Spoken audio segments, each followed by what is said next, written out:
只能是我们翻译过来是吧？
Distinguished ladies and gentlemen, if we could please start to take our seats as we are just about ready to start the summit.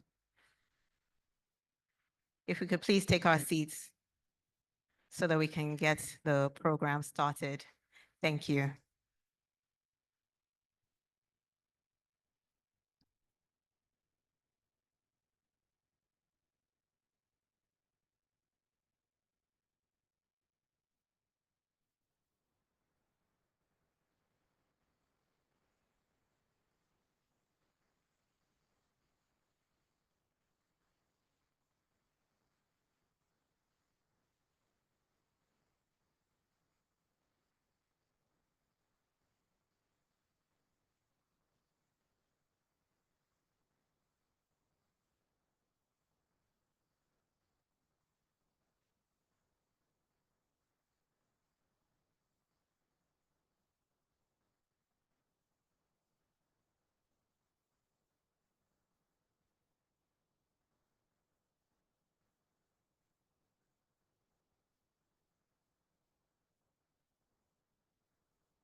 We're just about ready to start, but I can see there's a lot of clustering at the back.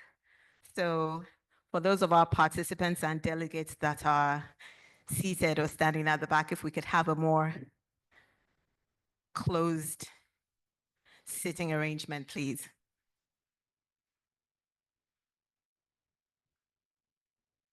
Good afternoon. Welcome to the International Submarine Cable Resilience Summit. Permit me to recognize our dignitaries here today, starting with His Excellency, the Honorable Minister of Communications, Innovation, and Digital Economy, Dr. Bosun Tijani. Also, I would like to recognize His Excellency, the Secretary General of the International Telecom Union, ITU, Doreen Bogdan Martin, Her Excellency. The Deputy Secretary General of the ITU, Thomas Lamanauskas, Professor Sandra Maximiano, Chair of ANACOM's Board of Directors. That's the National Communications Authority for the Republic of Portugal. Professor Maximiano is also the co-chair with our Honorable Minister, Dr. Bosun Tijani, of the International Advisory Body for Submarine Cable Resilience. I'd like to acknowledge the presence of Ken Bressi, who is the legal advisor of the International Cable Protection Committee and co-executive secretary of the advisory body. Also with us today is the permanent secretary of the Federal Ministry of Communications, Innovation and Digital Economy, Engineer Farouk Yusuf Yabo. Thank you, sir, for joining us. Permit me to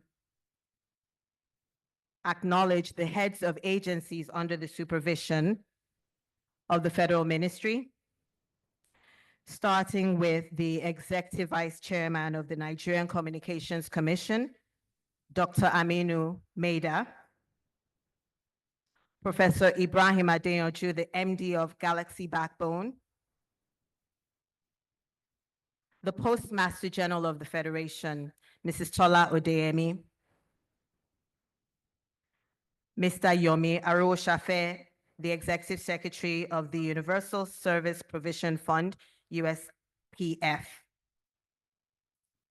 I'd also like to acknowledge the head and managing director of Nigerian Communications Satellite Limited, Mrs. Jane Nkechi Egerton Idenhe, the Director General of the National Information Technology Development Agency, Mr. Kashifu Inua Abdullahi. Also, the National Commissioner of the Nigerian Data Protection Commission, Dr. Vincent Olatunji. I'd like to acknowledge our summit sponsors here today, starting with the NCC, Glow Nigeria, MTN Nigeria, Huawei, Airtel Nigeria, Main One, and WeOk Group. I'd like to acknowledge our distinguished moderators, our panelists, heads of agencies from here in Nigeria. I'd like to acknowledge all our delegates from all over the world. Welcome to Nigeria. My name is Nike Koka Babalola, and I'll be your event anchor for the summit. The International Submarine Cable Resilience Summit has gotten off to a strong start. We had a press conference yesterday, and earlier in the day, there was a closed-door session with the advisory board, and it was followed by a delicious lunch courtesy of one of our sponsors, MTN Nigeria. Now, this summit is the first of its kind, organized by the ITU, ICPC, and hosted by the Nigerians here in Nigeria. We're truly delighted to have you all here, and we look forward to an interactive session and insights on how to strengthen this vital global infrastructure. Your Excellencies, distinguished guests, to give his warm welcome address to you all and to formally declare the summit open, permit me to invite the Honorable Minister of Communications, Innovation and Digital Economy, Dr. Bosun Tijani. Can we warmly welcome him as he gives his welcome address? Thank you.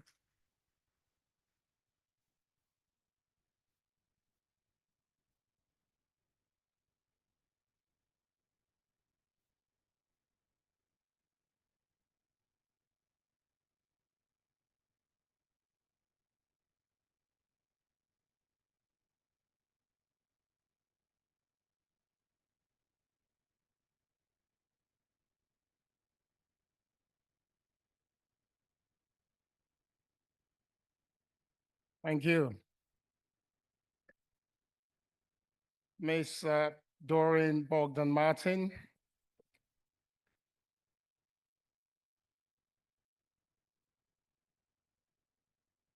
our fearless leader and the Secretary General of the ITU, my co-conspirator, Mr. Thomas Lamanauskas, the Deputy Secretary General of the ITU, my co-chair, Professor Sandra Maximiano, the Chair, Board of Directors, and Namco Portugal. Our very resourceful support, Mr. Kent Brexley, the legal advisor, International Cable Protection Committee. Our distinguished delegates from all over the world, ladies and gentlemen, it is my pleasure to welcome you all to Abuja, the heart of Nigeria, for the International Submarine Cable Resilience Summit, the first of its kind in 2025.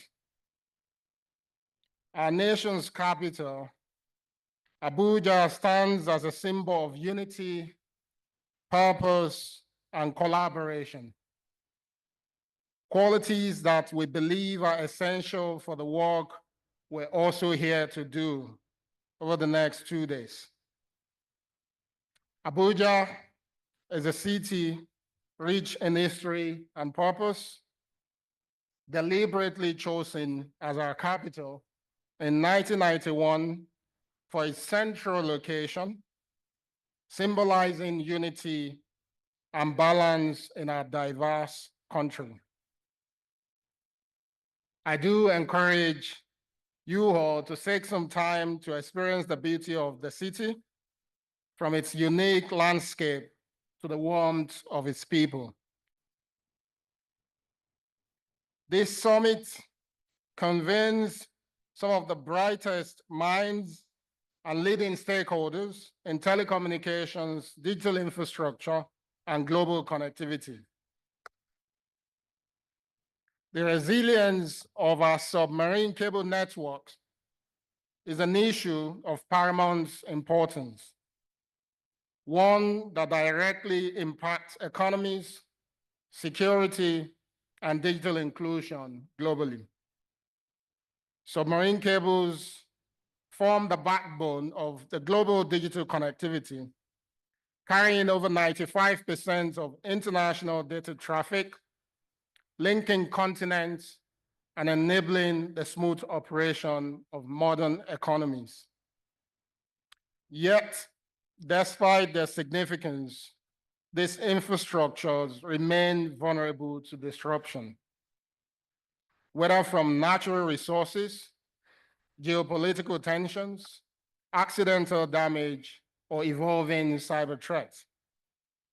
The theme of this summit underscores the need for collaborative action in addressing these vulnerabilities and ensuring a resilient, secure, and sustainable global communications network.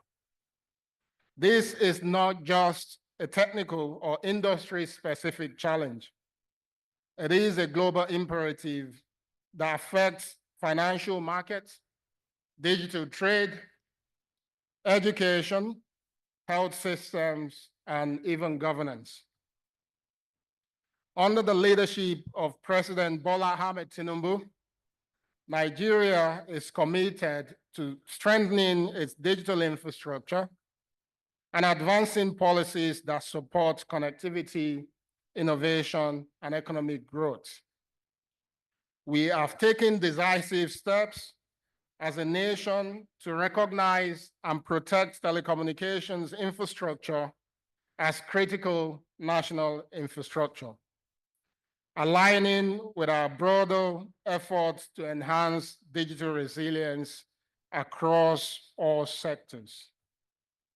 As a government, we are also deeply invested in leveraging digital public infrastructure, promoting open access, and expanding broadband penetration, ensuring that connectivity remains a catalyst for economic transformation and inclusion.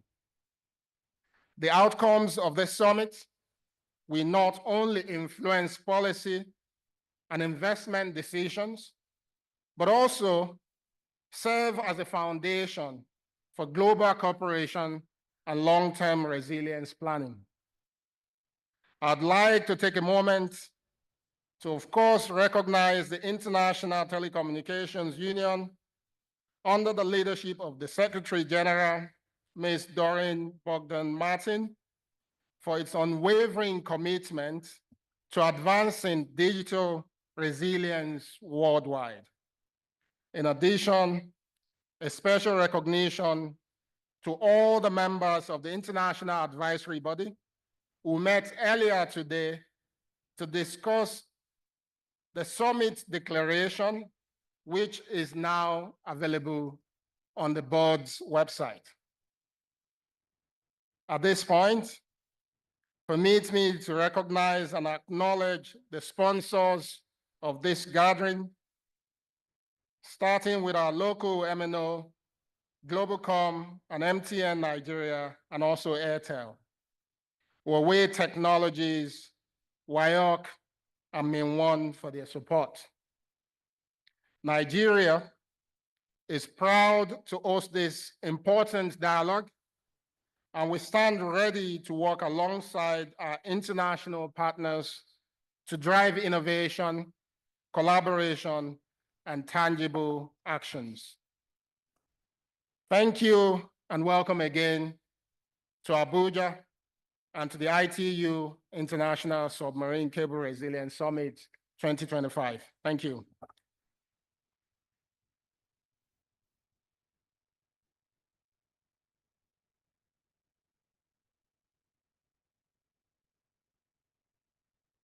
Thank you, Your Excellency, for setting the tone for the rest of the summit. Distinguished ladies and gentlemen, permit me to invite Her Excellency Doreen Bogdan Martin, the Secretary General of the ITU, to give her opening remarks. Can we warmly welcome her to the podium as she gives her remarks? Thank you.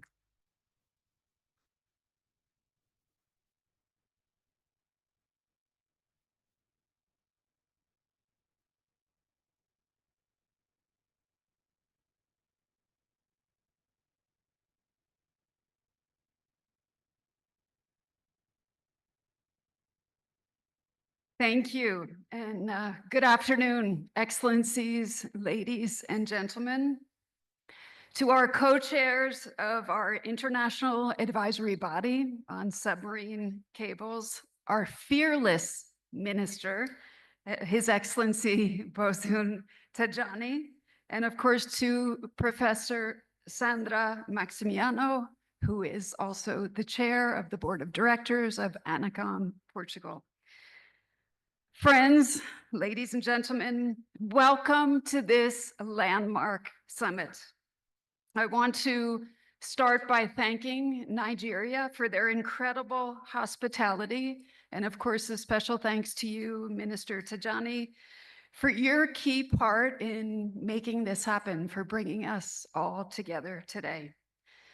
As our economies and digital ambitions grow, and as we seek to bring meaningful connectivity to all, so does our reliance on digital infrastructure like submarine cables. This global undersea network is emblematic of the innovation and the investment required to connect the world meaningfully, and just how dependent we become on digital infrastructure. The past 2 decades have seen a vast, emphasis vast, digital shift with new socioeconomic opportunities as well as challenges since the 2005 World Summit on the Information Society. The number of internet users back then in 2005 stood at 1 billion. At the end of last year, we had 5.5 billion internet users. And today, the global digital economy is growing faster than global GDP and is expected to reach $16.5 trillion by 2028.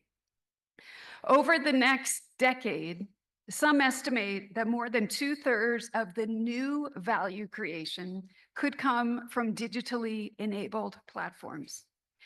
As digital transformation continues to reshape our global economy, the undersea cable networks that form its foundation require renewed attention, especially when it comes to resilience. Cables are built to operate for around 25 years. and reliability has always been a top priority. But despite how robust submarine cables are, we're seeing somewhere between 100 and 200 disruptions each year, and sometimes significant delays to repair. Entire economies, as we know from many participants in this room, entire economies feel the impact of these disruptions to cable service. Submarine cables are given life by an interplay of technology, business, and policy that has to be considered holistically. That's why this summit includes a diversity of stakeholders that are essential to this conversation.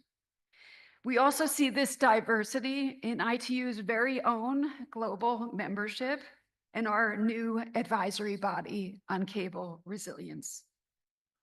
The advisory body will provide best practices for governments and industry players so that we can ensure timely cable deployments and repairs, improve service continuity, and reduce the risk of disruption.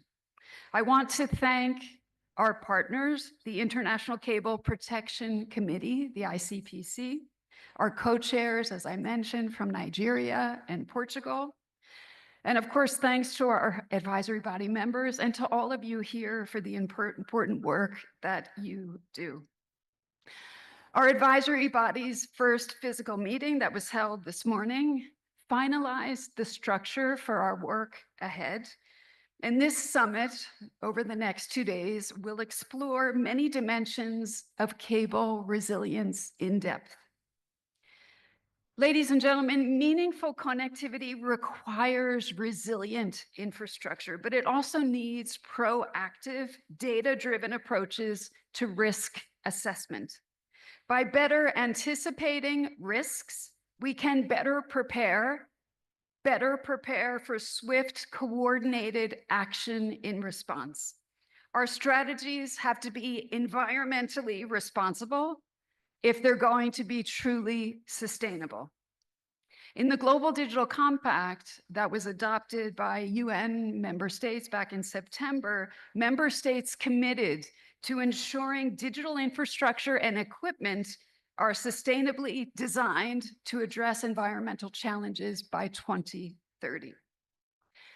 Ladies and gentlemen, we stand to gain great value from harmonizing our approaches to this fundamentally international matter. And that's why this summit and our advisory body aim to foster deeper collaboration amongst governments, companies, and research communities.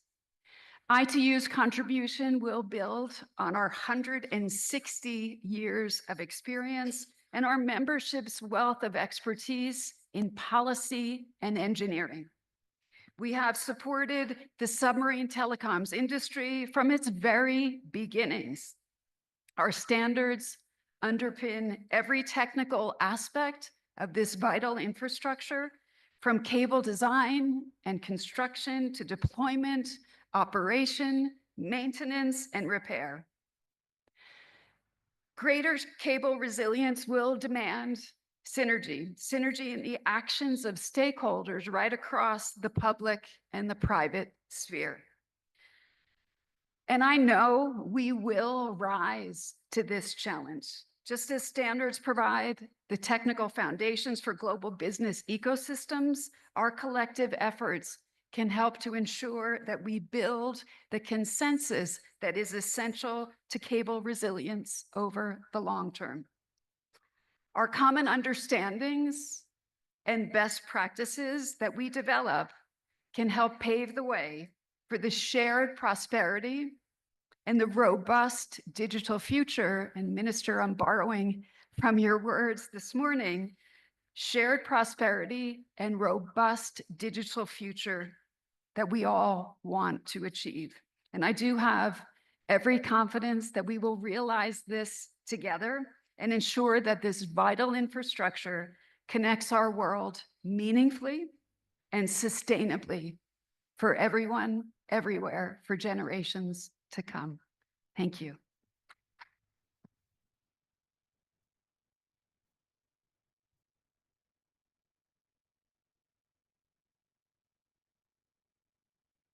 Thank you, Your Excellency, for your opening remarks and for the work that you do at ITU.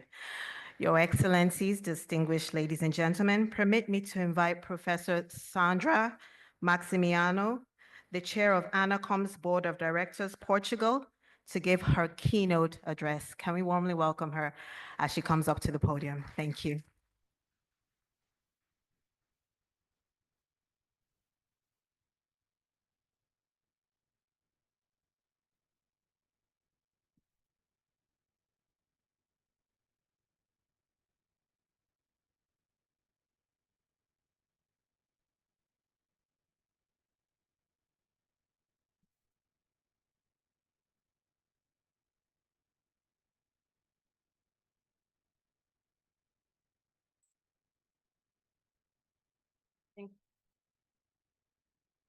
This is fine. Thanks very much for this summit.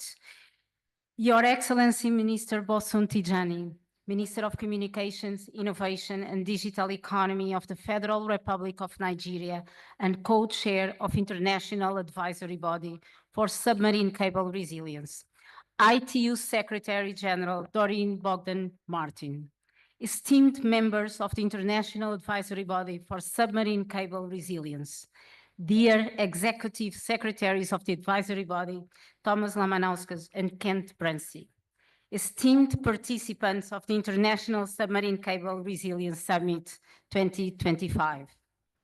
Your Excellency, Minister Bosun Tijani, first of all, I thank you for hosting the first in-person meeting of the International Advisory Body Board and the International Submarine Cable Resilience Summit 2025 in this fantastic venue in the beautiful city of Abuja. I also thank you, Doreen, ITU Secretary General, for your inspiring words, as usual. To all participants, thank you for being here today. Here, in the heart of impressive Nigeria, the giant of Africa, we are reminded of the importance of the International Advisory Body for Submarine Cable Resilience and this summit. In Africa, we have witnessed very positive developments in this industry. International band-wide usage has been growing at a very fast pace, impressive pace, at a compound annual growth rate of around 40% per year. New submarine cables have been landing in Africa, particularly in West Africa, offering lower prices and increased capacity. Nevertheless, challenges remain to be addressed. As internet connectivity increases to digitalization, Africa's reliance on its still limited undersea cables is also growing. It is no coincidence that we are meeting here in Abuja today, given that several cable cuts occurred in March last year, affecting multiple countries in West Africa, including Nigeria, Côte d'Ivoire, and Senegal. This incident highlighted the critical importance of subsea cable resilience in this region, with some estimates indicated that over 17 million customers were impacted. While Nigeria is served by several submarine cable systems, many of which also land in my home country, Portugal, including main one, the Africa coast to Europe, Equiano, and to Africa, other Western African countries are served by only a single submarine cable. In these circumstances, rerouting internet traffic or finding alternative cable connections is not a viable solution, leaving those countries far more vulnerable to cable cuts. There are crucial questions we must address. How can we increase resilience and prevent cable cuts from occurring? And if a cut happens, how can we ensure that technical means, including vessels, stockpiles, and spare parts, are available in regions with lower submarine cable density? Also, how can you assure that regulatory measures are aligned with the need of resilience?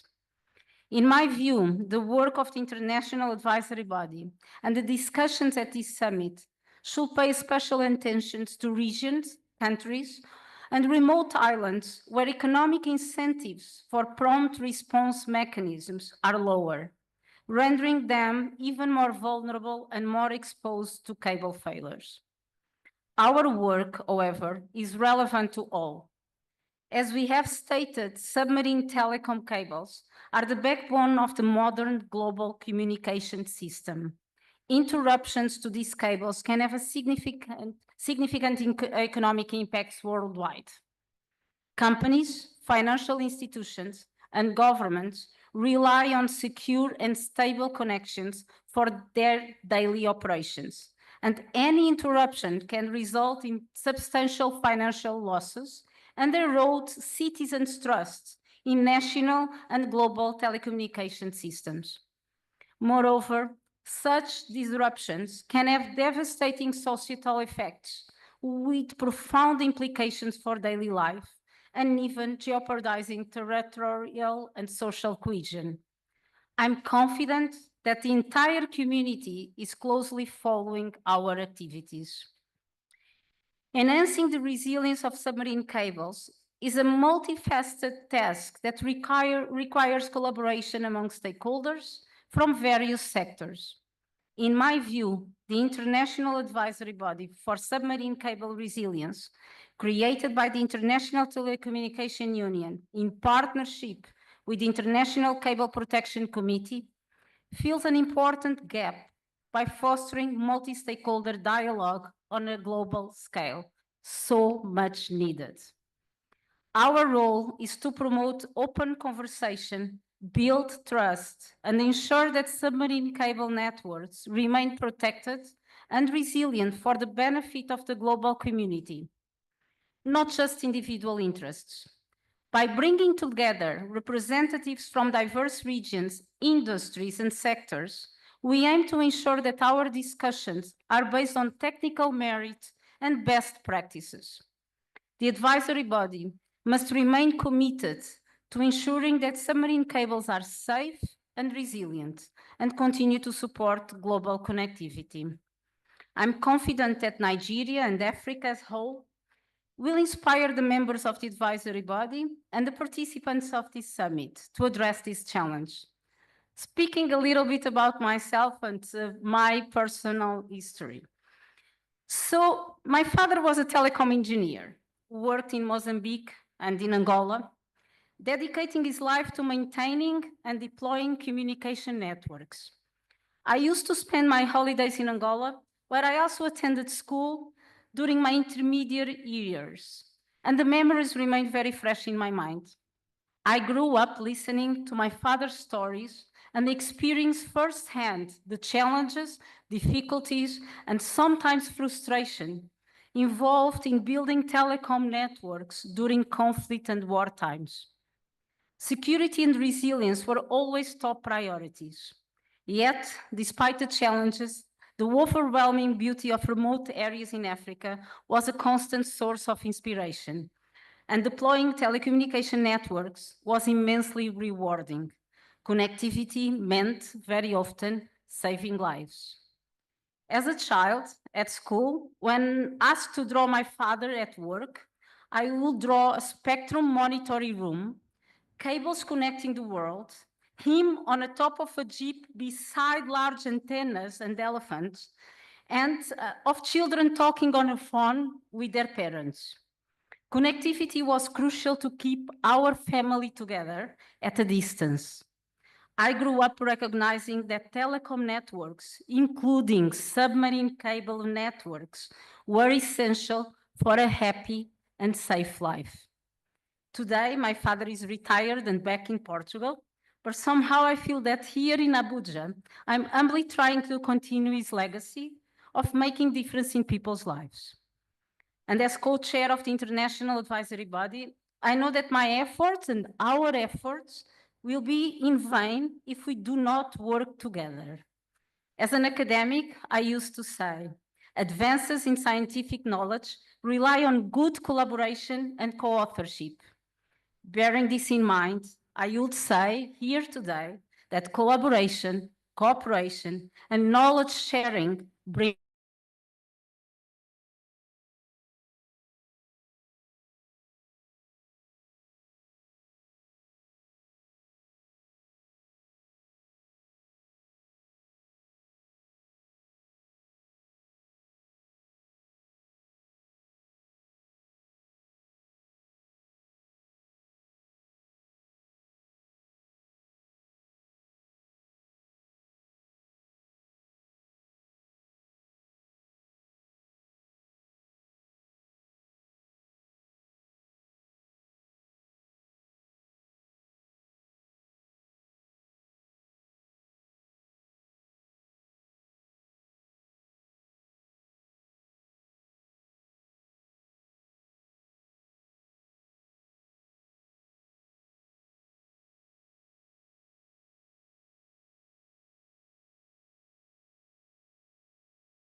my co-executive secretary, Thomas Lamanauskas, good friend with whom I first started talking about the concept of this advisory body more than 2 years ago.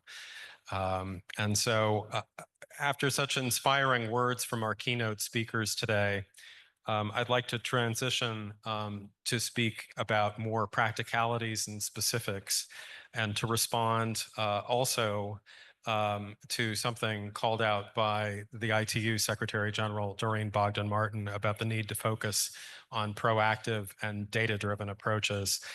We are going to talk a little bit about data, in particular what industry itself is doing with cable protection and resilience and what it knows about that and what remains to be done, particularly in collaborating with governments on this. And so you'll bear with me as we talk a little bit about factual information in addition to some general themes. Next slide, please. So I thought it would be helpful for many of the participants, and again, the advisory body members have seen some of this presentation before and are familiar with the ICPC, but others may not be, as opposed to the ITU itself. And so the ICPC is the world's principal non-governmental organization devoted to protection and resilience of submarine cables. It was founded in 1958. It has more than 235 members from 75 countries, including cable operators, manufacturers, ship owners and installers, industry service providers, and also government observers. And so the ICPC works globally on 6 continents. We don't yet have a cable to Antarctica, although there are a couple of proposals for that. But our work is focused on, with its members, governments, international organizations, and other marine industries to try to mitigate the risks of natural and human damage to cables, develop recommendations for best practices for industry and governments throughout the cable lifecycle, promoting scientific research regarding cables in the marine environment, very important, particularly with the new BBNJ treaty, and to promote the rule of law for the oceans, which permits this infrastructure to exist and thrive. And so we do a lot of work before various international and regional organizations, and may have worked with some of you in those capacities. And the other thing, which is not called out here, but which I'll note and it informs some of the presentation today, we collect and analyze an enormous amount of data about submarine cables. And we believe that this will help inform the work of the advisory body and the discussions in the various panels of this summit today. Next slide, please. So the industry engages in what I will call self-help with its own activities to promote submarine cable protection and resilience, but it can't do everything on its own. I did want to outline, though, in 2 particular areas, both in the design phase and in the operating phase, what submarine cable operators and their partners do to try to maximize protection and resilience, as they don't simply leave it to governments to manage this. And so there is a lot of activity, both in the design phase and in the operating phase. But before I get into that, I was just going to talk a little bit about what we see as the more general prerequisites for cable protection and resilience. Although the International Telecommunication Union is the UN specialized agency for digital services and technologies, it is not a global regulator for submarine cables. And in fact, there isn't one. Submarine cables are governed by rights and freedoms under the Law of the Sea Convention, UNCLOS, and within national jurisdictions and areas of territory by local legal requirements and regulations. This infrastructure depends greatly on regulatory certainty and predictability for installation, operation, and repair. And that requires awareness of the importance of cables, the technical and environmental characteristics. And when we talk about technical characteristics, this is the cable. It's not some giant pipeline-sized thing in the deep ocean. This is it. This is the whole cable. It is not bundled together with multiples of this, but these very thin fibers, to the extent that you can even see them here, are what are carrying the communication stream. The rest of this is for transmitting power to amplifiers for the system and for protecting the cable. In coastal areas, the cable has a slightly bigger diameter in order to protect it from some of the key risks, which I'll talk about in a second.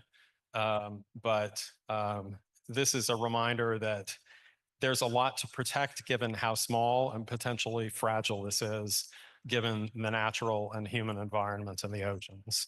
So keep that size in mind. And if you need a reminder, there's actually a cross section as my lapel pin as well, same size. So the other prerequisites that we see, sharing information with marine industries, between industry and governments, and within components of national governments. This is a big challenge to ensure that different parts of governments work together. And finally, as I noted before, the Law of the Sea Convention. Next slide, please.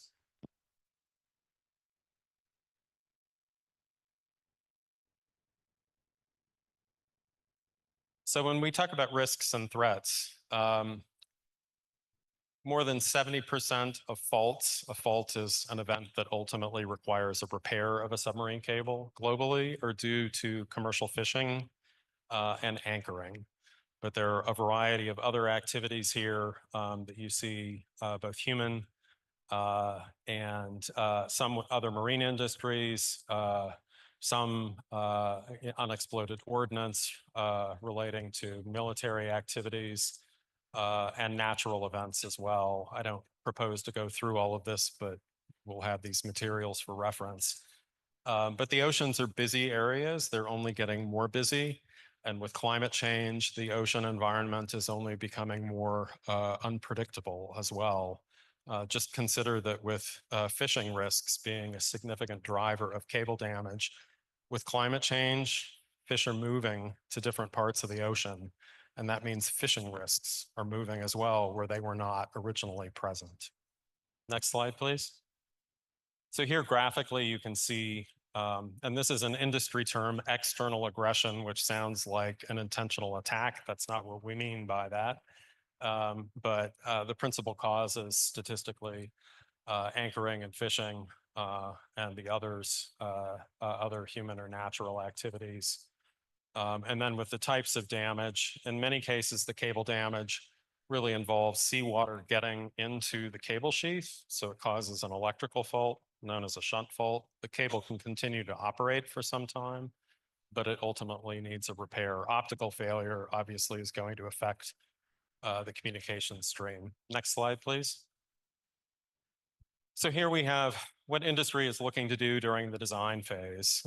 They start with the idea that they want to pursue the shortest viable route, but then they want to modify it to find or maximize flat, uninteresting seabed that minimizes risks from other natural and human factors. And increasingly, there's a focus on geographically diverse routes to create a mesh network so that not all cables are on the same routes or landing in the same places. And so there's an elaborate design process, multi-stage, that results in the planning of the cable. Next slide, please. And then post-installation, there's a whole suite of activities that involve informing others in the ocean environment about where cables are, how to protect them, how to address potential new activities that are layered on once submarine cables are installed, coordination mechanisms, particularly with commercial fishermen and fishing unions, crossing agreements. Not all cables and pipelines and other things on the seabed go in parallel. They cross each other. So there's a need to have legal arrangements for that. And then there's a whole legal regime for pursuing claims for damage. And not last but not least, certainly measures focused on security and cybersecurity. Next slide, please. So the ICPC decided a few years ago to put some of its thinking into a document called the Best Practices, which is available on our website. Many of you may be familiar with it already. This is not a prescriptive mandatory list, but some of our thinking based on these risks and what we see in the ocean environment, what can be done to promote submarine cable protection and resilience. It has two components. It's about 12 pages long, so it's meant to be short, but sort of a primer with general principles and then some specific measures which can be adopted by individual states and in particular regions. But in terms of general principles, it's urging governments to look at risk holistically, to create regulatory regimes to foster speedy installation and repair, promoting the rule of law in the oceans, consultation with industry, using the best available science, and then engaging with other states on a regional and global basis, because there are some activities that can affect connectivity in other parts of the world. Deep seabed mining is a good example of that. Next slide, please. And here, I'm not going to go through all of these details, but there are specific best practices that address fishing and anchoring risks, spatial separation, geographic diversity, creating a single point of contact or a focal point within national governments, which is as much an outward-facing issue as it is an inward-facing one, so that governments, as I noted before, there's often an issue with coordinating internally, something that we had discussed this morning in our advisory body meeting. But again, there are other specifics here, which I won't go into for the sake of time. Next slide, please. And here I'm just going to present a little bit of information about fault and repair data and repair timeframes. And in presenting this, I'd like to offer my particular thanks to and recognition of one of our advisory body members, Andy Palmer-Felgate. Andy, if you would wave to everybody here, he's seated right in the front. Andy is representing the North American Submarine Cable Association as an advisory body member, but as a longtime member of the ICPC's executive committee, Andy has led data collection and analysis efforts for the ICPC in these areas. And so these statistics and graphics I am borrowing liberally from Andy's work, so he deserves the recognition for this. But just briefly, the ICPC really does have very good data on global faults and repairs. And this is collected in a way because it often involves data from competitors so that it's anonymized and it's not sharing commercially sensitive information beyond the organization. But this shows the distribution of faults by maritime zones, whether that's the territorial sea, the EEZ, or on the high seas, and in particular geographic regions, and then repair timeframes for particular regions and jurisdictions. And so it's our hope that the advisory body is going to make a lot of use of this data in informing its work and its outputs. In 2023, there were 206 repairs conducted in 136 jurisdictions globally.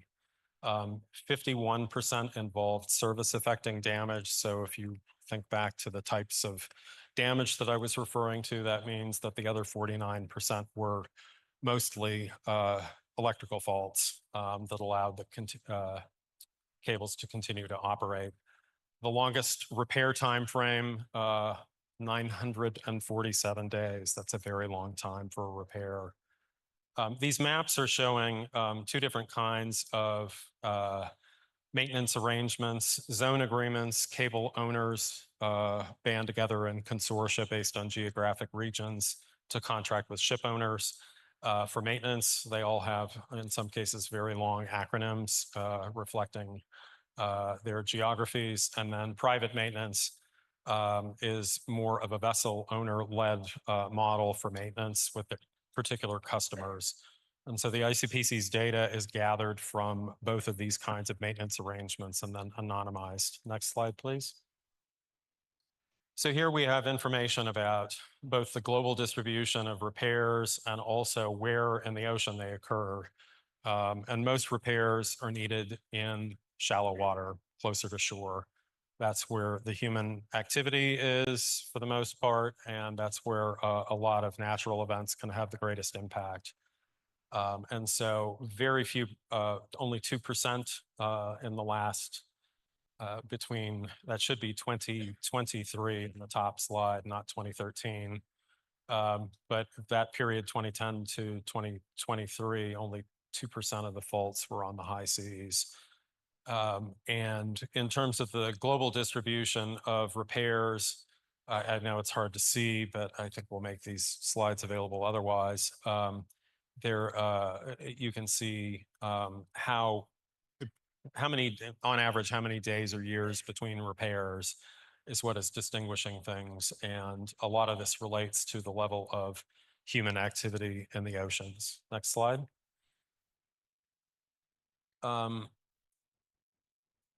Here we have some information about repair response times and how they are increasing considerably. The number of faults or repairs per route kilometer is declining. We've had a lot of new cable installed around the world. The number of faults is not increasing materially globally each year, but the repair times are going up a lot.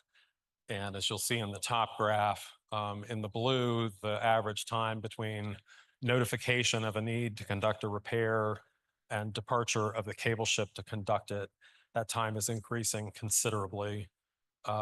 In some cases, the transit time is also increasing depending on where the cable ship is located, how long it has to travel to actually reach the location of the repair.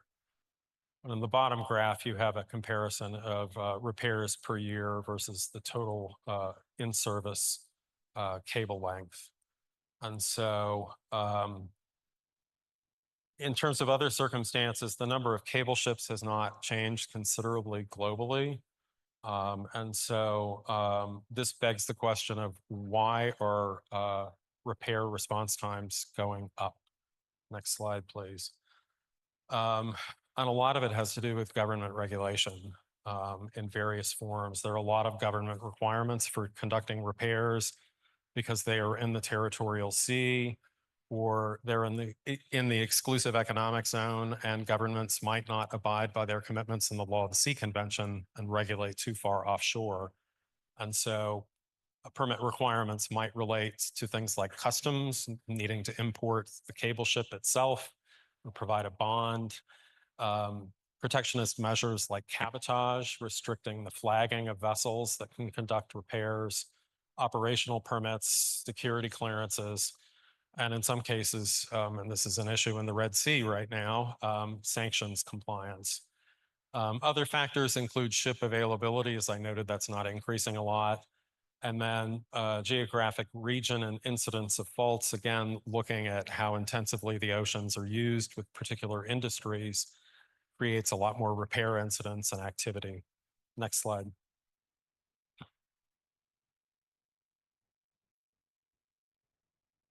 So I'll finish just with a brief notation here of, and again, we have a lot of focus on repair times. It's a big priority issue for the ICPC. It's going to be the focus of one of our advisory body working groups. But there are very clear methods with pre-authorizing vessels to show how repair times can come down. And this kind of a mechanism is used in jurisdictions ranging from South Africa to the United Kingdom. The United Kingdom is a good example because there are a large number of faults in UK, in waters within UK jurisdiction each year. But there's also a mechanism for ensuring that cable ships can sail quickly to conduct repairs. And so I know that's a lot of information to chew on, very practical, and we may be coming back to some of these slides or statistics with some of the panels that we have teed up for the rest of the summit. But again, wanted to share some information about what the industry knows and is doing about cable protection and resilience, and also to frame areas where we think there needs to be much greater collaboration with governments to address these issues. So thank you for your time today.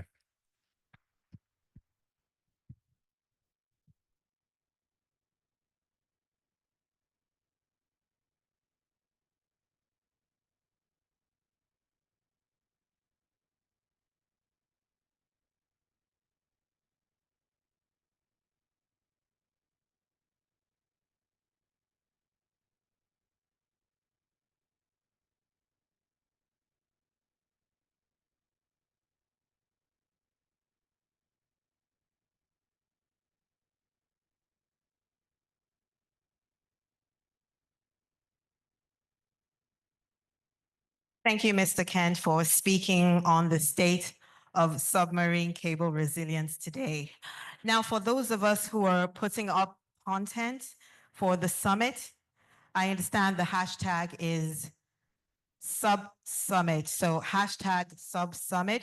Feel free to tag our organizers and our sponsors through the duration of the summit. We'll proceed with the panel discussion. I'd like to invite our moderator, Mr. John Omo, the Secretary General of the African Telecommunications Unit, ATU, a position that he has held since January 2019. Under his visionary leadership, the ATU has developed a regional framework to facilitate access to submarine cables for all African countries, particularly landlocked countries, as part of a white paper on connectivity and accessibility best practices in Africa. He's taken his seat, but let's warmly welcome him with a round of applause. Thank you, Mr. John.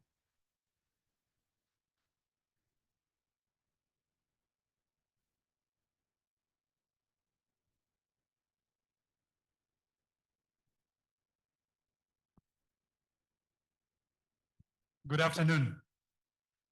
May I have your attention? May I have your attention? This afternoon, we've heard of the various operational environment in which cables are and the sort of challenges that we experience. And I have a panel that I want to bring on board quickly. Mustafa Yassin Sheikh. Mustafa is the Director General of the regulator in Somalia. Mustafa, just come to the stage right next to me here. Ms. Dazao Zinguo currently serves as the senior consultant in the field of submarine cables to the Ministry of Industry and Information Technology of China. Please take your seat. Thank you very much, sir. Thank you very much, sir. Vincent Lemaire, I have it. Oh, right. Quite seated next to me, but we didn't catch up. Thank you very much for joining. And I have broken the rules. I've broken the rules because Funke Opeke is unable to be with us this afternoon. My employer, who is seated in white garment, has asked me not to be in any panel where there's no lady. The ladies are saying, yes, that's true. And so my employer doesn't allow me to sit in any panel where there's no lady. And so we brought on board Nomsa Mwayenga. Nomsa, just join us on stage here. I'll get to introduce a dynamic lady. Just take your seat, Nomsa. Nomsa works for African Subsea and Ecosystem Forum, so a forum that brings subsea cable operators and those that are interested in the eco system. And let me bring, last but certainly not least, representing, let me bring Yomi Adebayo. Yomi? Yomi, walk like you are my brother. Walk up like you're my brother. Yeah, that's more like it. Thank you very much, ladies and gentlemen. Now, we should have been 5 people here, but we are 6. For the reason that I've said the gentleman in white has given me clear guidelines that I shouldn't be in a panel where there's no woman. And so I stick to that for good reasons. Yasin, we have had this afternoon the sort of challenges, the operating environment in which cables operate. And more so, I want us to have a bias towards this continent, deliberate, because this is where we are. And so I want to start with you, Mr. Yassin. Briefly, talk to us in terms of what you feel governments should do more. What you feel governments should do more in terms of undersea cable resilience, especially from the part of the world where you come from. Somalia is at the Horn of Africa. ideally should be serving upwards of 8 countries by cable. We have had some challenges there. The map that you saw earlier do indicate that cable cuts in that region are somehow prevalent, perhaps the reasons why, and what you feel that governments should do more. Yeah, thank you very much, Dr. Omar. And I think this is good question. And thank you very much for bringing this question. I think the governments, they are not the only players in the field. There are other players, but still the governments, they have an important role to play for the submarine cable resilience. And their role is very critical, and the role of the government is very critical for enhancing the security and the submarine cable resilience in the world. First of all, the governments can start by comprehensive risk analysis in their region, the unique challenges both in the operational aspect or also in the aspect of the physical risks in their environment, which is unique maybe in their special region, where there is for the submarine cable is landing their station. The other thing is also regulating the submarine cable investment, which depends more on the investment environment in their country and promoting the getting more cables in their area, especially to advance the redundancy and also the getting more routes coming to the country to avoid the risk for missing the fault line. That's one. The second one also is the pre-installation for the government is to focus on the investment in the sector to avoid the using the materials in the area during the laying process of the submarine cables to avoid any challenges in the environment or the potential threats in the area. The other area, as I mentioned, is enhanced security protocols of the governments, which can be supportive for the investment and the resilience of the submarine cables in the regions and the world as well. So this initiative can prevent the accidental and also the human-made accidents related to the submarine cables in the area. The other area is promoting the public-private partnership and working with the other actors or players in the ground, like the submarine cable providers, the technical community, as well the investors, to bring environment which can promote the submarine cable investment and enabling in the world. That's another one. The other area is incentive for technology development, where the government is playing another role for incentives for research and development. In that area, the government play in critical area, both to enhance the capacity of the monitoring, the advancement of the new technologies, open for new investment, new ideas, new technologies, such as the sensors to detect the faults and the use of the emerging technologies for the submarine cable and monitoring as well. The other area for where the government play critical role is also the crisis management plan. In case of crisis, the government is also play a different role for if the government put in place at the first hand good protocol for the crisis management. Also, it supports guides and make accountable also for the private sector, both the landing cable owners or also the investors and also the governments as well. So other area where the governments play critical role is about the international cooperation with the other international organizations and the governments, where they collaborate between the investment, cable landing, and also promoting the resolving the critical aspects and also the repair licensing and also. So the collaboration in the other countries also is very important. So thank you very much. Thank you very much.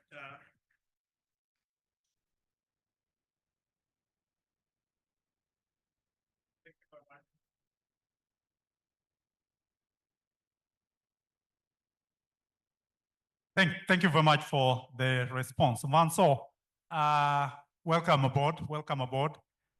Special projects for Alcatel. I know you're involved quite a bit. What do you view as the greatest opportunity to improve submarine cable resilience in 2025, especially given your operations in Africa? Would you share with us any countries in Africa where you are operating and undersea cable has been declared a critical infrastructure by governments? Are there any of such examples where Alcatel operates? Thank you very much. So first thing I would like to say is that submarine cables are resilient. When we deploy submarine cable. We deploy submarine cable respecting ICPC rules, and these rules are very good and are really protecting cables. Second point is that product, the different suppliers deploy are both very resilient and very reliable. So for me, the question is more how to further improve resilience rather than our system resilient. Systems are resilient. It's really important everyone understands that. If you go for terrestrial network, you know very well that the failures are much more often than the one you face on submarine cable. 200 repairs a year for 2 million kilometers is not that much. Now, there are areas for improvements. The first one I would suggest is performing cable monitoring. Quite often, cable are LED, but once they are LED, they are not monitored. And there are technologies that permit to monitor. So you can monitor using AIS monitoring. You can monitor using distributed acoustic sensors. You can monitor using other technologies, but you have to do it. In some areas, you can also monitor having vessel running in the eye of the cable to be sure that fishing vessel, anchoring are not done in shallow waters close to the place where cable are. Second point, and I believe it has been said before, made permits for repair immediate. We are repairing cables on a weekly basis, and sometimes it takes 1 day to repair a cable, sometimes to get the permits and to mobilize the vessel. Sometimes it takes 6 weeks, 8 weeks, 3 months to get it. So really simplifying permits for the repair is of key importance, and it's, for me, quite easy to simplify that.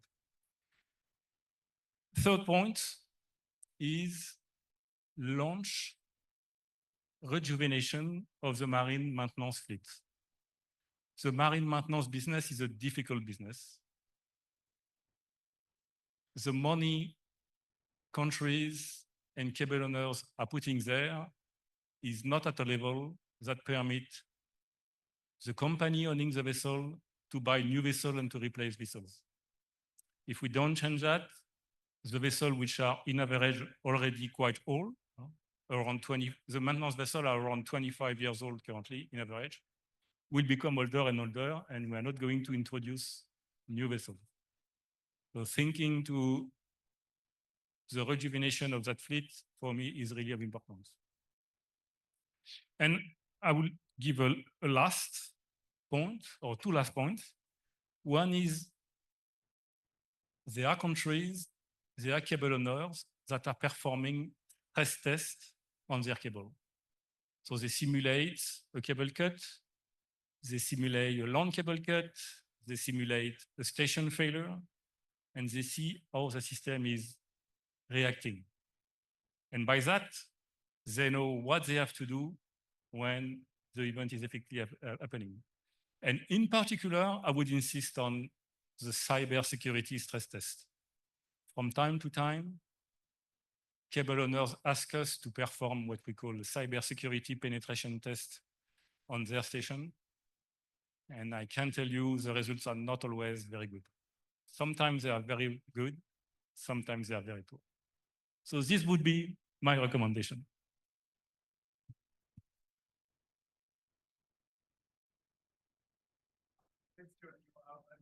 You haven't quite answered.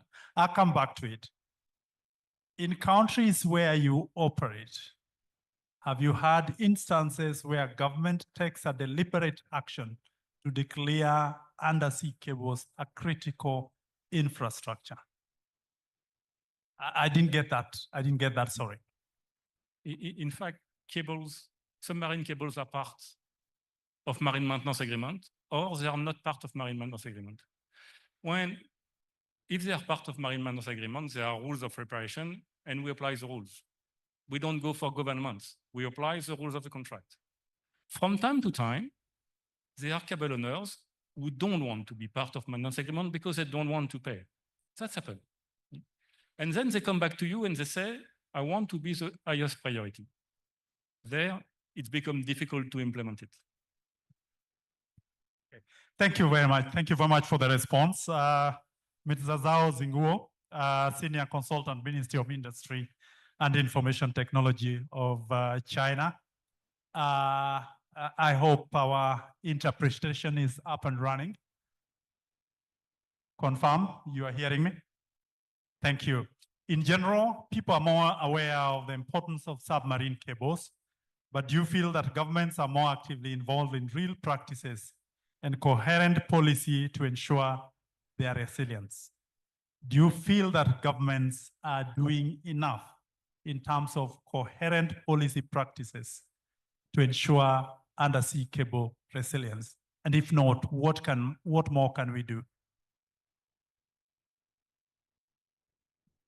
首先感谢你的提问。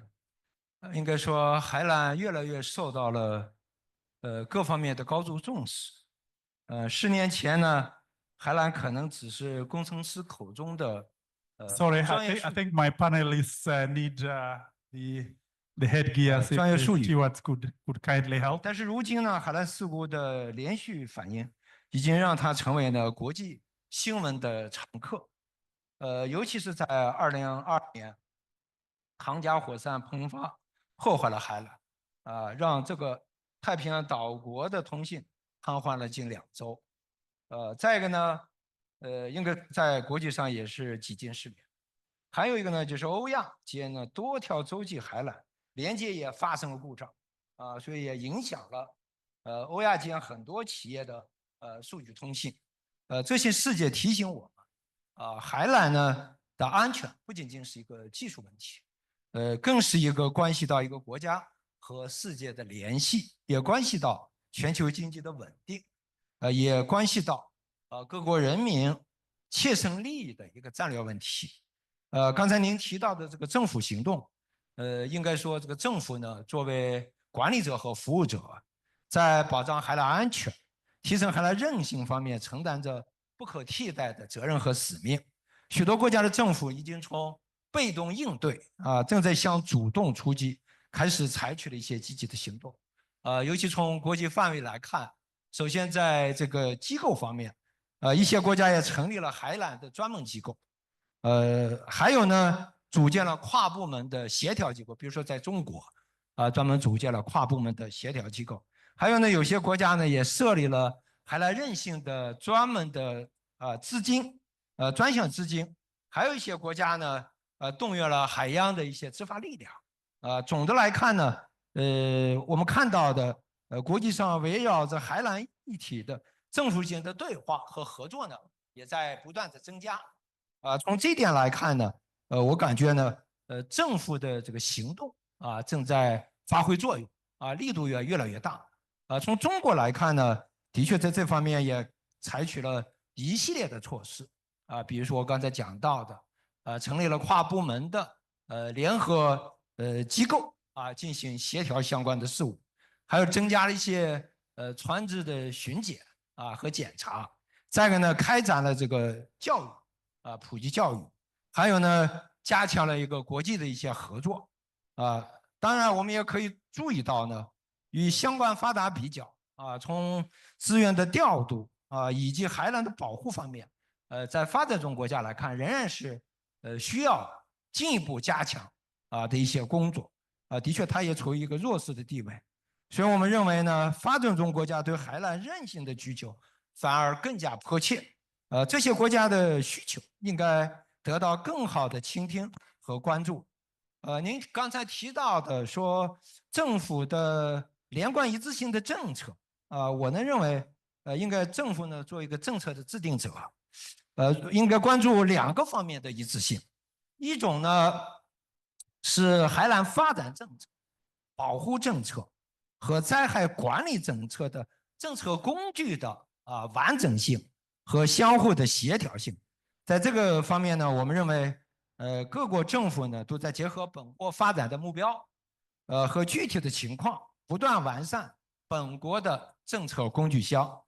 尤其刚才肯特先生提到的，SA PC 在推动关于这海缆韧性方面最佳实践方面，我认为做了很好的探索，也形成了很好的一些实践案例，尤其呢，作为一个很好的一个示范，值得各国进行学习和借鉴。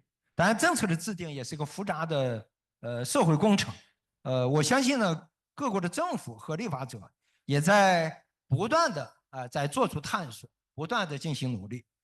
另一个呢，刚才提到这个政策，我理解是国内政策与国际政策怎么样在规则或者说国家跟国家之间政策的协同性方面怎么样更一步加强比如说欧盟在推动国家间的协调行动方面也开展了一些尝试我们认为呢，国家间特别是通信海缆重点区域的国家间应该可以进一步探索和尝试建立针对海缆韧性问题的多边合作的框架或者共同的行动准则包括多方的协调机制、联合海上的执法行动的规范、联合事故调查以及海缆维修和防灾减灾的一些机制建设。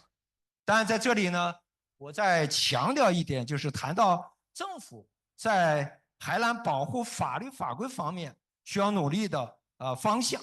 当然，这个呢，在panel 4会进一步讨论。在这里呢，我想强调就海缆已经作为国家的或者国际的一个基础设施往往受到不同国家法律的监管，确实存在它的复杂性。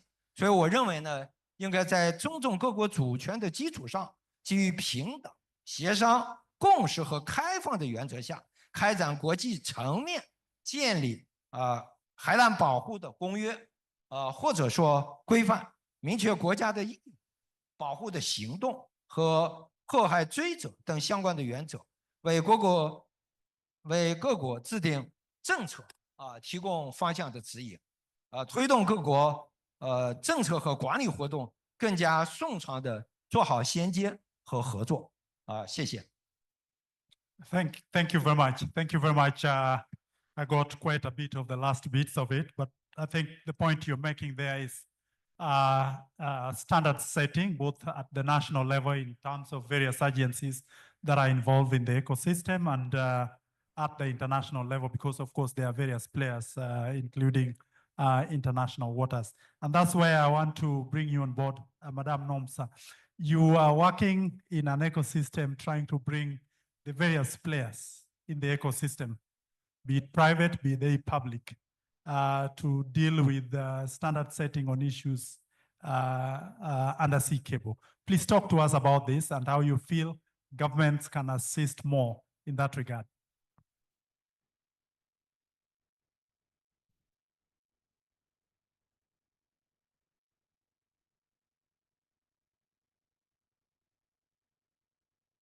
Okay, thank you, SG.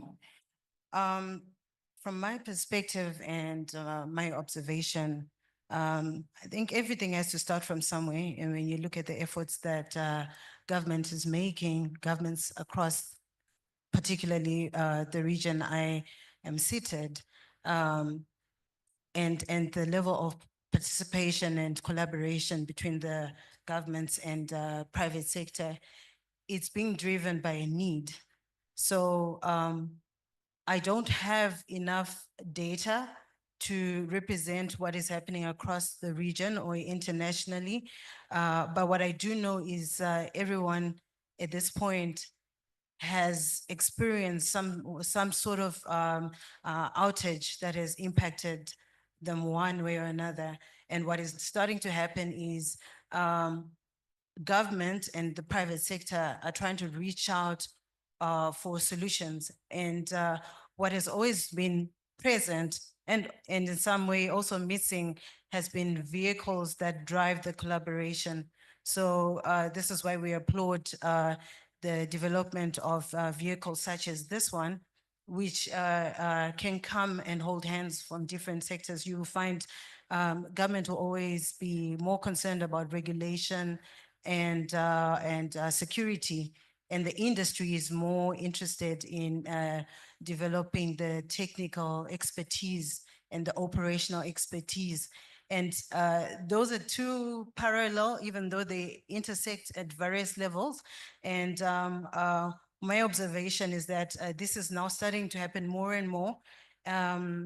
When we established ASAF, and we are not yet at a point where I can represent the interests of all of the stakeholders we are in engagement with, or hoping to be engagement with.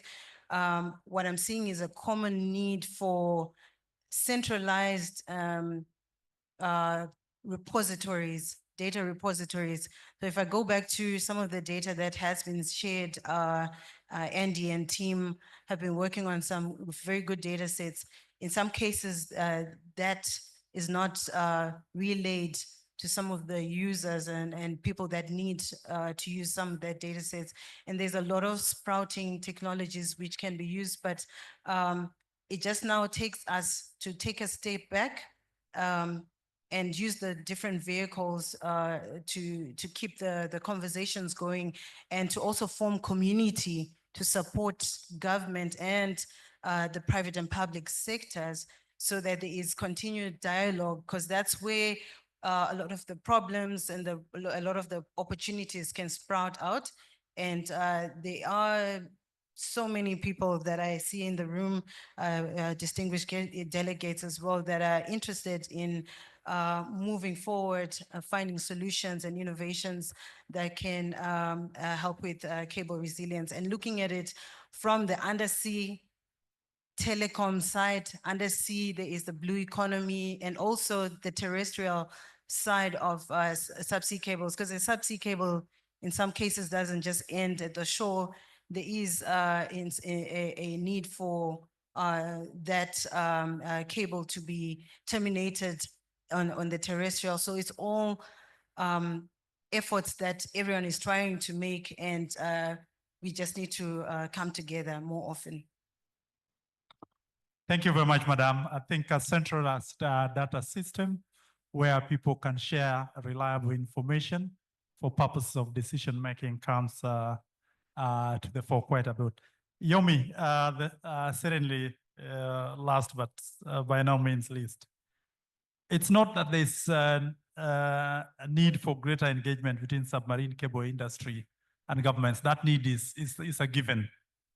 How can we facilitate a lot more of that between the submarine cable industry and governments for purposes of ensuring that resilience is ensured? In your view, from where you operate as main one.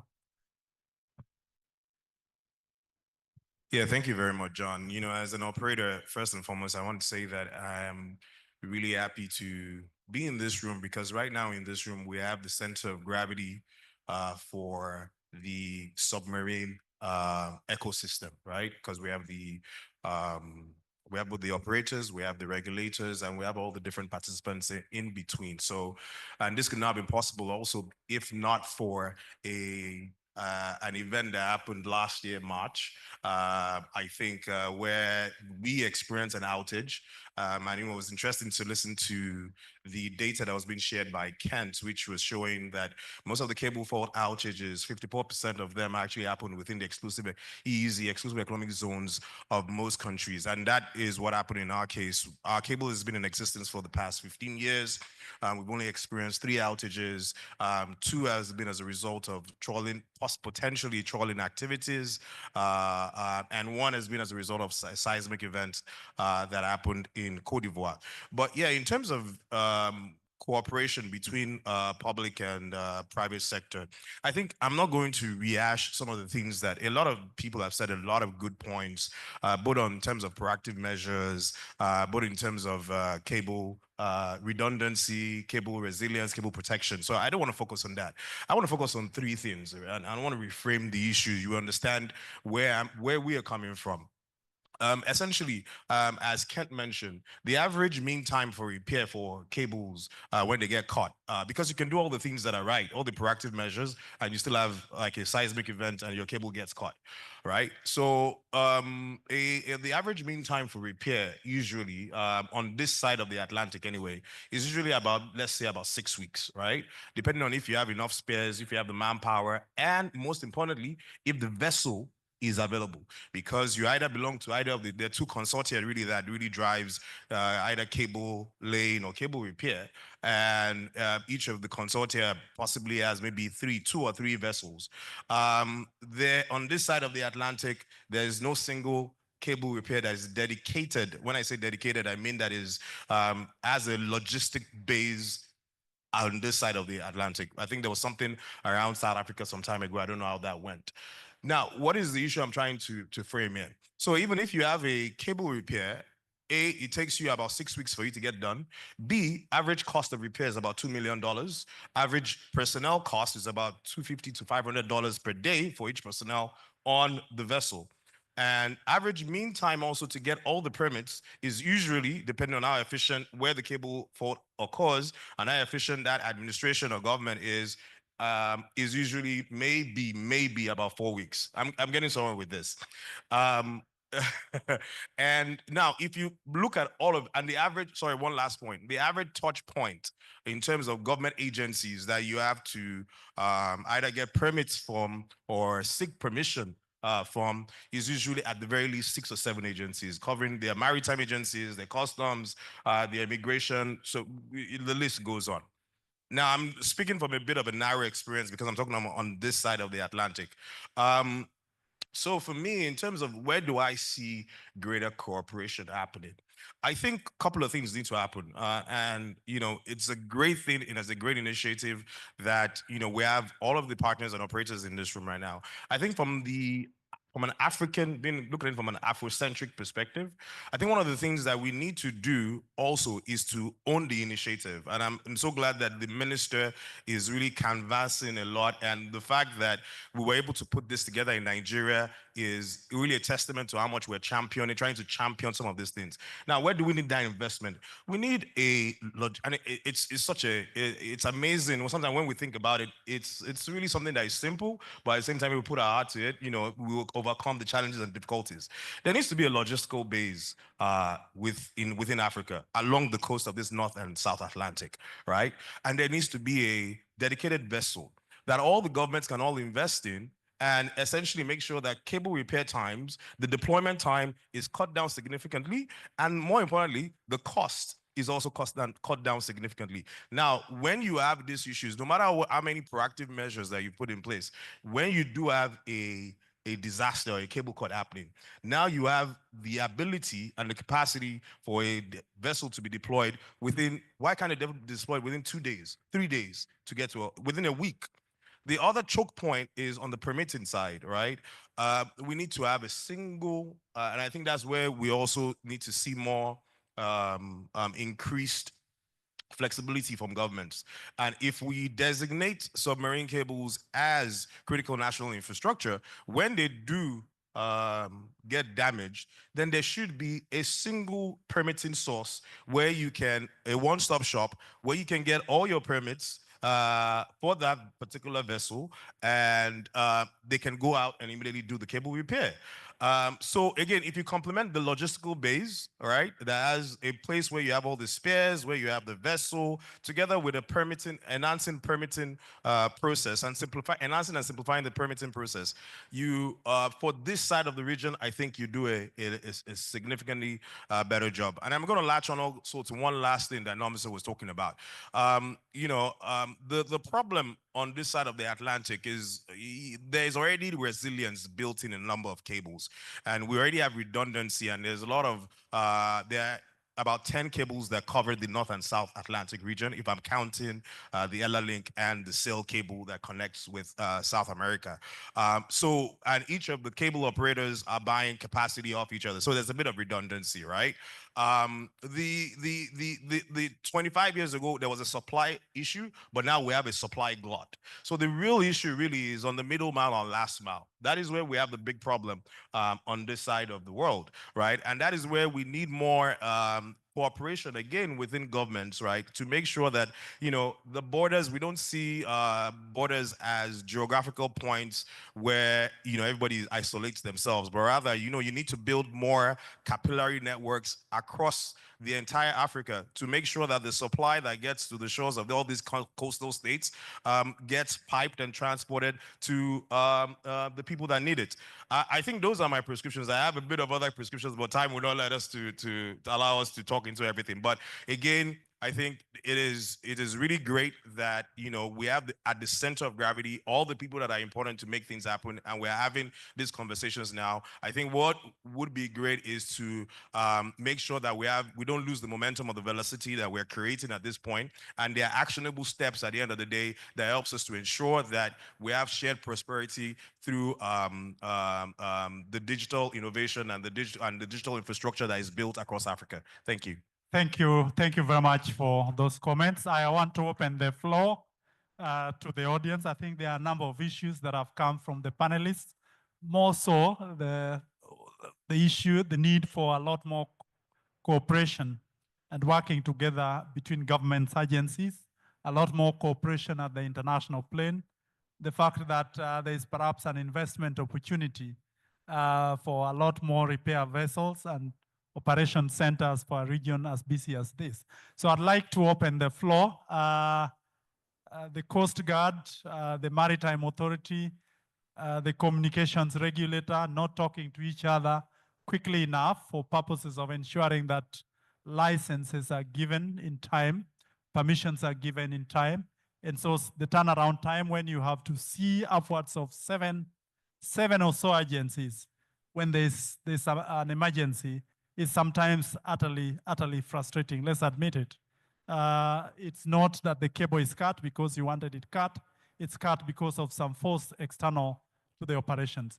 Can I take 3 questions maximum? I see my controller is already up on her feet. So Madam will take one at the back there. 2.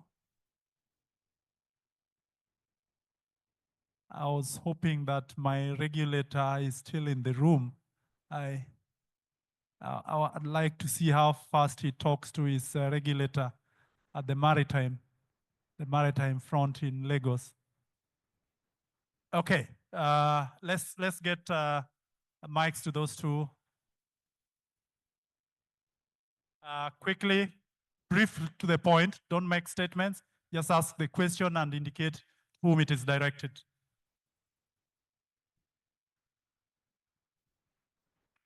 Honorable Minister, there's a challenge here.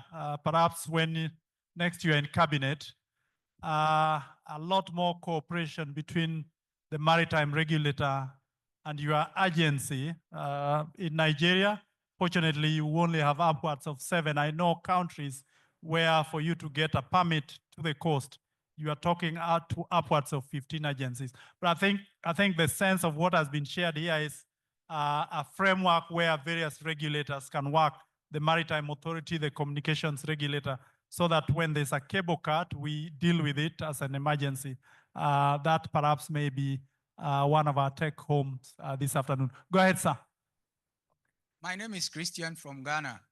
When Ken was presenting, he said 70% of the fault is due to fishing trawlers and also anchoring. So I want to ask, what is the guidance on having cable corridors? For instance, in a country, you have more than 1 cable corridors where you can actually protect the cable much more. Because in terms of protecting the cable, you need a larger, geographical location, distance in terms of protecting the cable on either side of the cable. And in so doing, what it means is you're actually limiting the fishing space for the commercial fishing vessels. So do you suggest some sort of cable corridor whereby we can have enough laws to protect the cable? Thank you. Thank you. I'll reserve that to Net 1 and and Alcatel, if that's okay. Next question, please. Let's take all of them.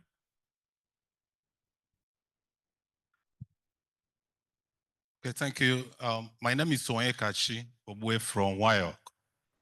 And my question is this, and it's more on proactive measures towards preventing cable fault or cuts. We observe sometimes from the AIS record, we notice, you know, we have the information on the vessels in terms of the speed, you know, maybe at the 0 knots within the cable protection zone. And the ideal approach is to speak to the authorities who controls the vessels, the NIMASA on MPA. But we realize, and when we try to get in touch with them, you know, to notify the vessel that they're within the cable protection zone, to avoid, you know, anchoring or even the fishing activities, we don't get any feedback. We don't get a response. We don't get any, you know, urgent intervention. And it happens that most time, this at the end leads to cable cut or, you know, fault of any kind on the cable. So I don't know, how do we, you know, improve in enforcing, you know, in awareness and also getting across to the fishing and, you know, the vessel operators, you know, to help us, you know, in this aspect. Thank you. Thank you very much. Let's take those two. Alcatel, you want to go first, and then Etwa. So I can try with the first one. My father-in-law was a fisherman. Speak up just a little bit, if you don't mind, closer to the mic. Right? Speak up a little bit. Speak up. Okay. So is it better there? Okay. So my father-in-law was a fisherman, and the rule for a fisherman is not seen, not catched. This was his rule, clearly. So if you want your cable not to be cut by fishermen, look to them, follow the AIS, make sure that when they are catched, they pay the price. You will see this will strongly reduce the level of cable cut by fishermen. So really, AIS monitoring associated with your naval force will reduce, at least in your waters, the risk of having the cable cut.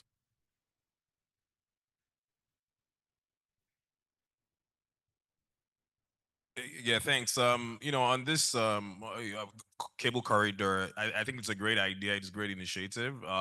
Unfortunately, again, I'm speaking from a very narrow perspective on the South Atlantic side, because we see a number of the cables that have been built on this side of Africa.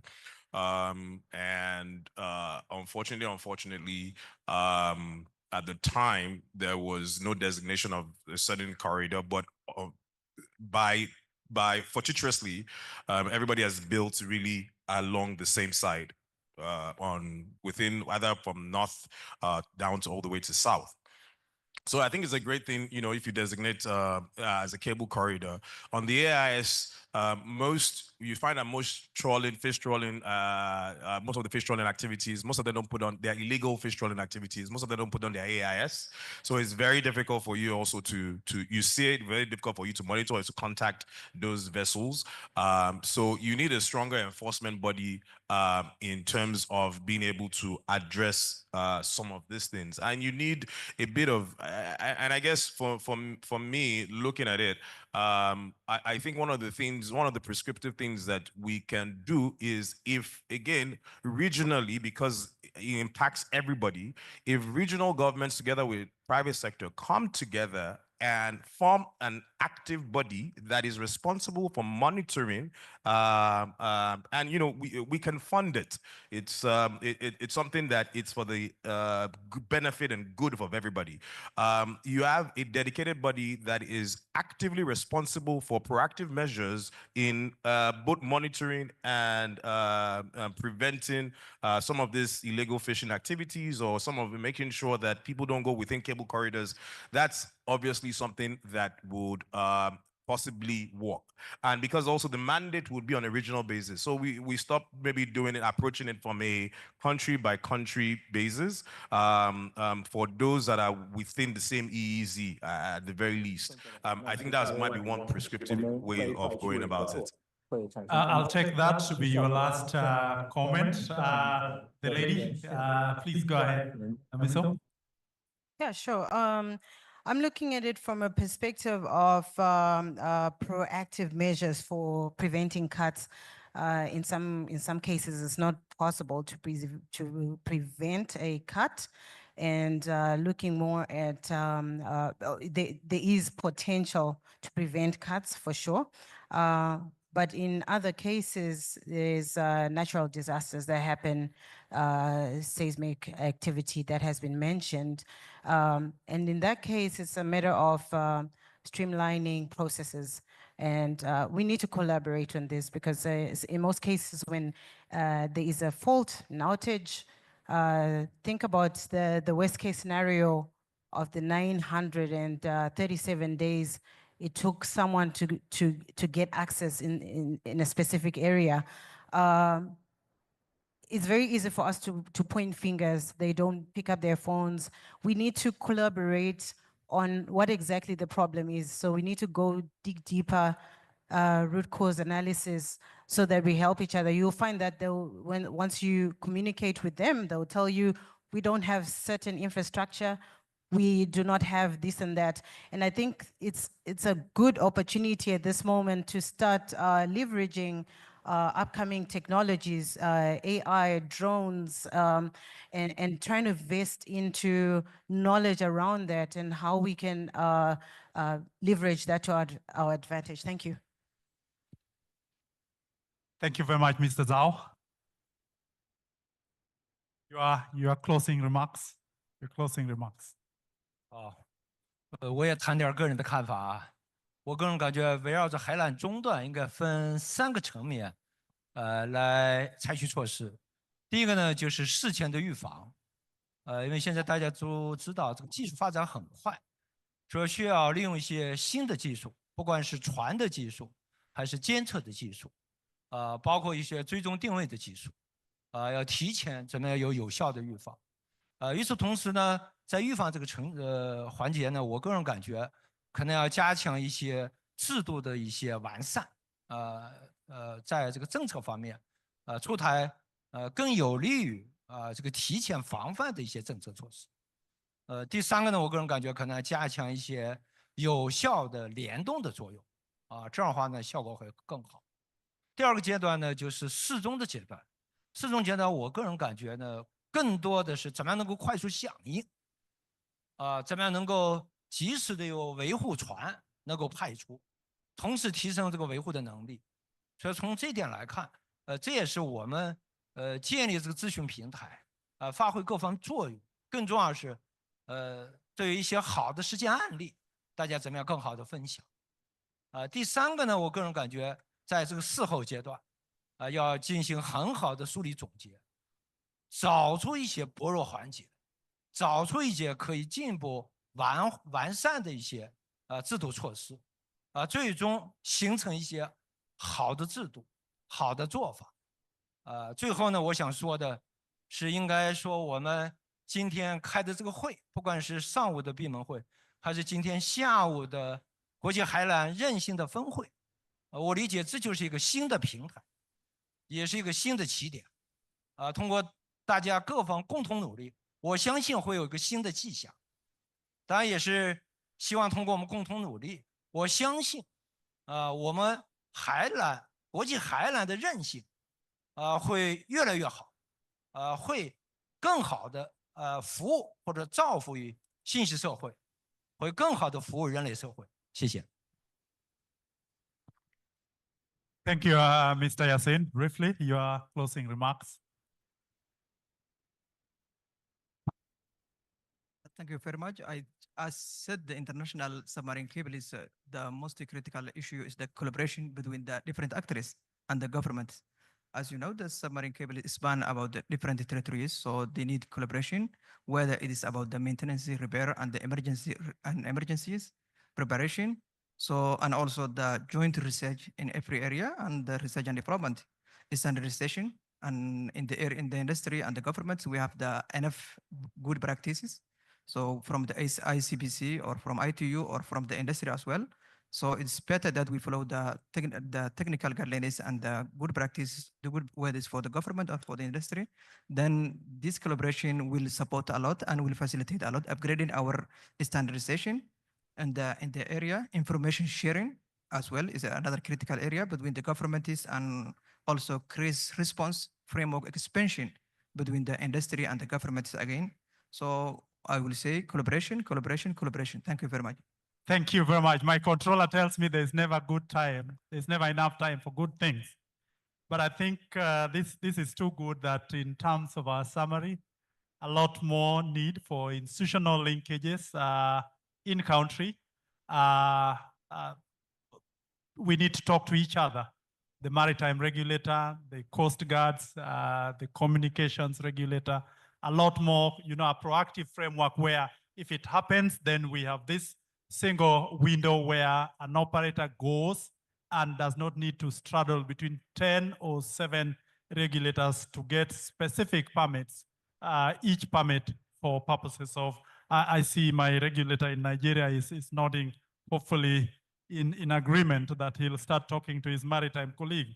Certainly, also linkages between the private sector themselves in terms of the possibility of establishing regional centers where deployments of systems, of ships can easily be coordinated between the various operators. Cooperation in terms of that sort of thing can easily be funded by the ecosystem players, and strong legislation. We need to see that a lot more of government is protecting these systems just like we protect our airspace, because this is important.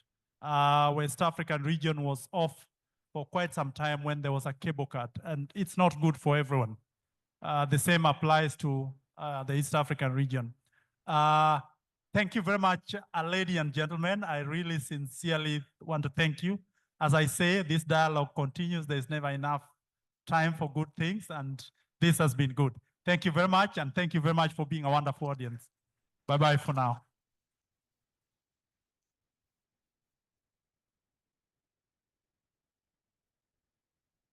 Group picture, please. Okay. This concludes the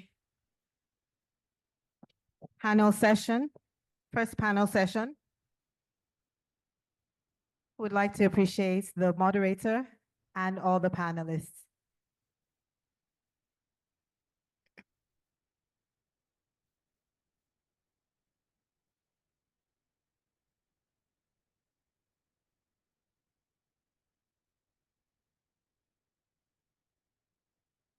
Let's again warmly appreciate our panelists.